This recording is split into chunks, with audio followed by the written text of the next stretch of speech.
ಪ್ರತಿ ಕ್ಷಣವೂ ಅಮೃತ ಘಳಿಗೆ ಶುಭ ಮುಹೂರ್ತವಾಗಿರಲಿ ನಮಗೆ ನಮಗೆ ಸತ್ಕಾರ್ಯ ಸಾಧನೆಗೆ ಬಳಸಿದರೆ ದೊರೆವ ಫಲವು ಹಲವು ಬಗೆ ಹಲವು ಬಗೆ ಸಮಯದ ಸದ್ಬಳಕೆಯೇ ತರುವುದು ದಿವ್ಯಾನಂದದ ನಗೆ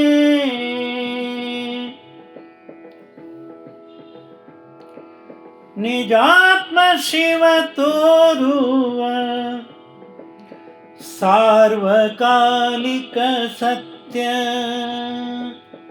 ನಮ್ಮೆಲ್ಲರಿಗೆ ನಮ್ಮೆಲ್ಲರಿಗೆ ನಮ್ಮೆಲ್ಲರಿಗೆ ನಮ್ಮೆಲ್ಲರಿಗೆ ನಮ್ಮೆಲ್ಲರಿಗೆ.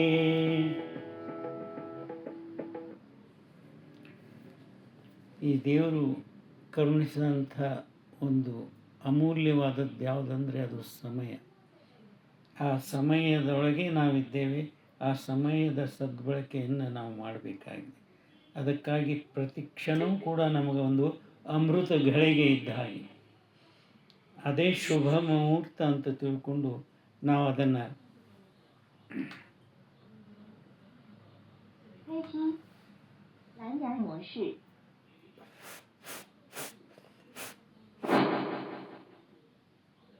ಅದೇ ಒಂದು ಶುಭ ಮುಹೂರ್ತ ಅಂತ ನಾವು ತಿಳ್ಕೊಂಡ್ರು ಅದನ್ನು ಸತ್ಕಾರ್ಯಕ್ಕೆ ನಾವು ಬಳಸ್ಕೊಂಡದ್ದಾದ್ರೆ ಅದರಿಂದ ದೊರೆಯುವಂಥ ಫಲಗಳು ಹಲವಾರು ಬಗೆ ಇರ್ತವೆ.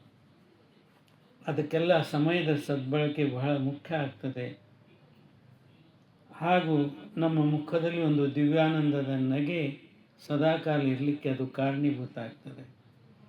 ನಿಜಾತ್ಮ ಶಿವನು ತೋರುವಂಥ ಒಂದು ಸಾರ್ವಕಾಲಿಕ ಸತ್ಯವು ಇದು ನಮ್ಮೆಲ್ಲರಿಗೂ ಕೂಡ ಅಂತ ಹೇಳ್ತಾ ಎರಡು ಮಾತು ವಿರಾಮ ಕೊಡ್ತಾ ಇದ್ದೇನೆ.